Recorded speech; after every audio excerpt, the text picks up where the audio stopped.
Hello friends, welcome to Jayam life. எல்லோரும் எப்படி இருக்கீங்க? இன்றைக்கி வீடியோவில் நம்ம என்ன பார்க்க போகிறோம் அப்படின்னு பார்த்திங்கன்னா, பிரியாணி எப்படி செய்யலான்னு பார்க்கலாம் வாங்க. நான் ஒரு 10லேருந்து 15 பேர் சாப்பிடக்கூடிய அளவுக்கு வந்து பிரியாணி செய்ய போகிறேன். அதுக்கு எந்தெந்த அளவில் அரிசி போடணும், மசாலாலாம் ஆட் பண்ணுறேன் அப்படிங்கிறத வீடியோவை ஸ்கிப் பண்ணாமல் லாஸ்ட் வரலையும் பாருங்கள். இப்போ ஒரு பெரிய டபரா வச்சுட்டு தேவையான அளவு எண்ணெய் ஊற்றிக்கிட்டேங்க. எண்ணெயோட ஒரு 2 டேபிள் ஸ்பூன் நெய் சேர்த்துடலாம். நெய்யும் எண்ணெயும் நல்லா சூடாகி வரும்போது பட்டை, ஏலக்காய், கிராம்பு, பிரியாணி இலை ஒரு 2 சேர்த்துருக்கேன். இதெல்லாமே நல்லா சேர்த்துட்டு அதுக்கப்புறம் குட்டி குட்டியாக வெங்காயம் கட் பண்ணி வச்சுருக்கேன். எல்லாருமே பிரியாணிக்கு நல்லா நீளமாக கட் பண்ணுவாங்க. நான் வந்து குட்டியாக கட் பண்ணியிருக்கேன். ஏன்னா அப்போ தான் சீக்கிரம் வந்து வதங்கி நம்மளுக்கு ரெடி ஆகும். அதனால தான் சின்ன சின்னதாக கட் பண்ணி வச்சுருக்கேன். டேஸ்ட்டும் நல்லாயிருக்கும். கண்டிப்பாக ட்ரை பண்ணி பாருங்கள். இதோட வந்து ஒரு 10 மிளகாய், பச்சை மிளகாய் சேர்த்து வதக்கிக்கலாம்.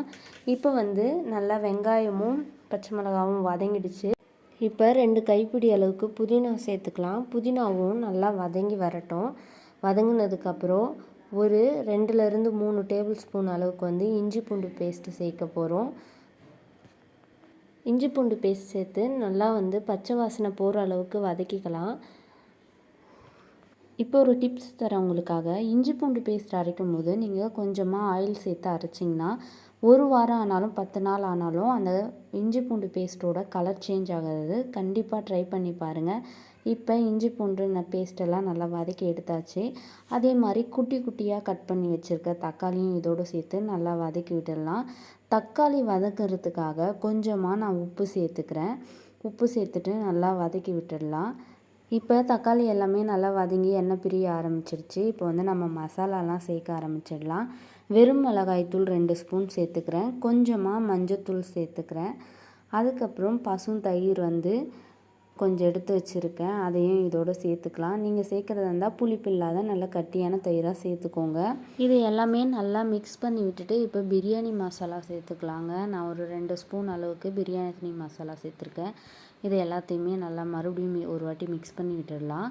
அதுக்கப்புறம் கொஞ்சமாக ஒரு கைப்பிடி அளவுக்கு கொத்தமல்லி சேர்த்து நல்லா வதக்கி விட்டுருங்க.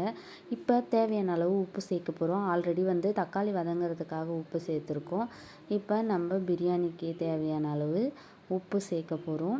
உப்பு சேர்த்துட்டு கறியை நல்லா க்ளீன் பண்ணி சுத்தப்படுத்தி எடுத்து வச்சுருக்கேன். இப்போ பார்த்திங்கன்னா தக்காளியிலேருந்து நல்லா எண்ணெய் பிரிஞ்சு வருது. இந்த ஸ்டேஜில் வந்து நம்ம மசாலா எல்லாமே போட்டாச்சு. இப்போ நம்ம கறியும் இதோடு சேர்த்து நல்லா வதக்கி விட்டுடலாம்.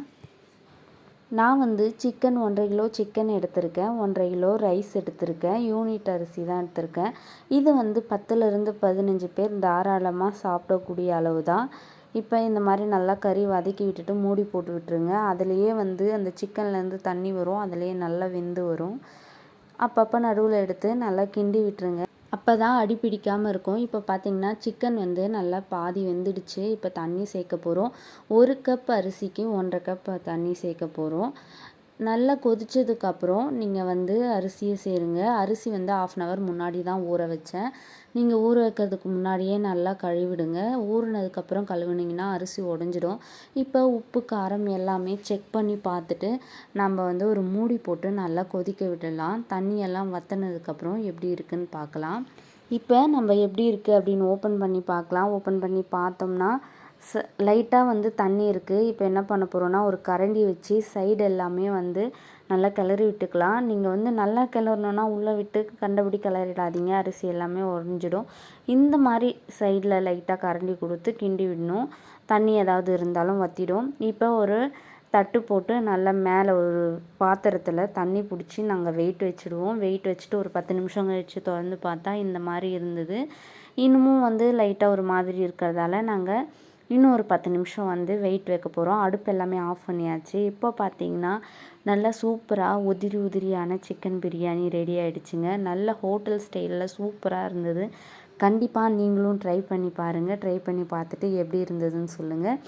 வீடியோ பிடிச்சிருந்தால் லைக் பண்ணுங்கள். உங்கள் ஃப்ரெண்ட்ஸ் அண்ட் ரிலேட்டிவ்க்கும் ஷேர் பண்ணுங்கள். மறக்காமல் நம்ம சேனலை சப்ஸ்கிரைப் பண்ணி சப்போர்ட் பண்ணுங்கள் ஃப்ரெண்ட்ஸ். தேங்க்ஸ் ஃபார் வாட்சிங்.